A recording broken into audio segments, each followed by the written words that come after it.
So ito guys, magluluto tayo ng upo. Ayan, ginisang upo. So ito guys, ang kanyang ingredients. Lalagyan ko siya ng black fungus, tainga ng daga.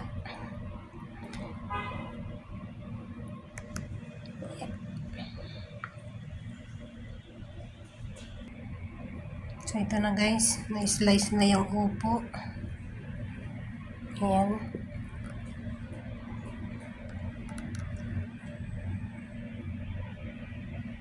So ang unang gagawin natin is papakuluan tong karne. Ayan. Lagyan na natin dito.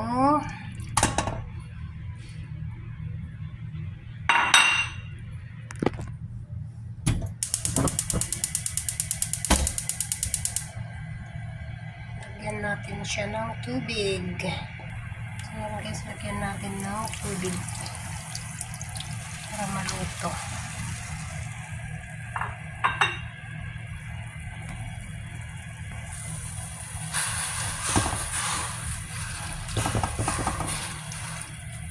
Lutuin muna ang karne bago igisa yung mga sangkap. Takpan muna natin siya para maluto. Yan, balikan na lang natin. Ayan guys, luto na yung karne.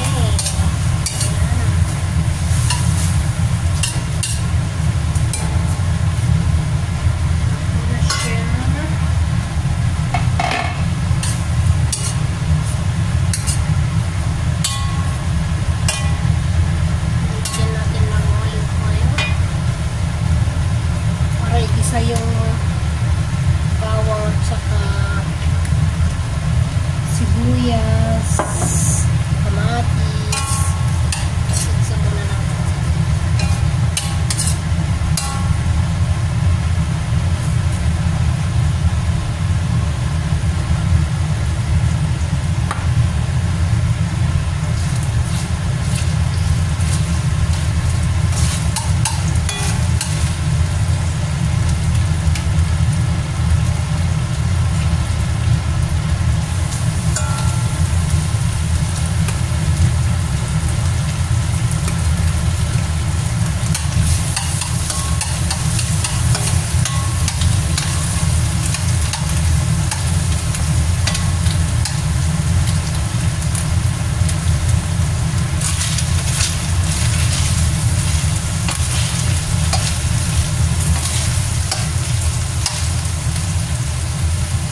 Kunting tubig lang. Kasi magtutubig po upo at saka kamatis.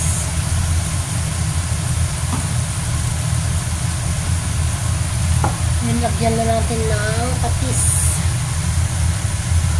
Sauce.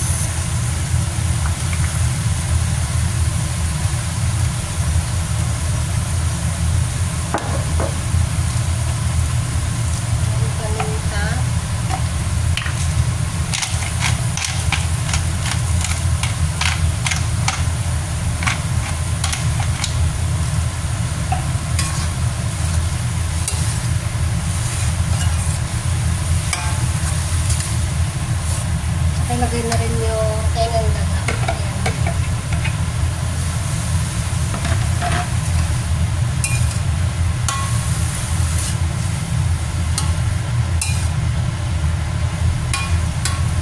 Ayan, dumami yung tubig. Kunti lang yung nilagay ko para dumami kasi magtutubig yung upo at saka kamatis. Lagyan na lang natin ng konting pampalasa.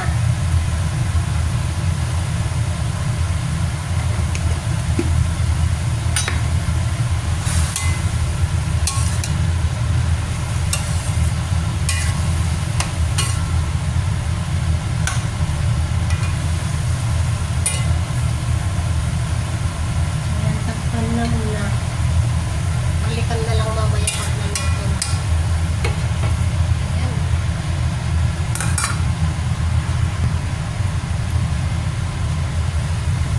Wow, umami yung tubig.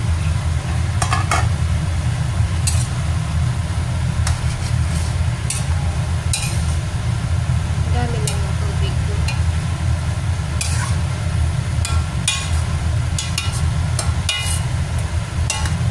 Guys, luto na siya. Tikman na natin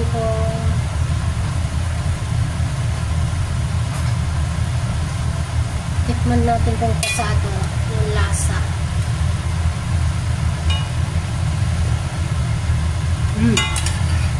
Okay, sarap na. Ang dami ng tubig.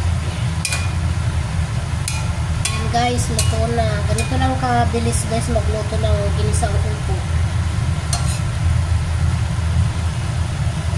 Gusto ko kasi yung yung black fungus. Tayo na ng daga kaya hinaluan ko na lang. Meron kasi akong stock dyan. Ayan guys, luto na. Pwede na tayong kumain. Ayan. Ang ginisang upo. Dami na yung tubig. Ginisang upo with kaina ng daga. May konting karne. Guys. Thank you so much guys for watching. Ayan, luto na siya. Patayin na yung apoy. At kakain na. Ayan, thank you so much. God bless us all. Ayan, nakain na tayo guys. Kuha na kayo ng inyong kanin. Tapos magsandok na lang kayo dito ng inyong mga ulam. Okay, bye-bye. Thank you so much for watching. Sa mga bago lang po sa aking channel, pwede pong pakiclick yung bell para just in case na mayroon akong bagong upload, magno-notify po sa inyo. Ayan. Thank you. Bye!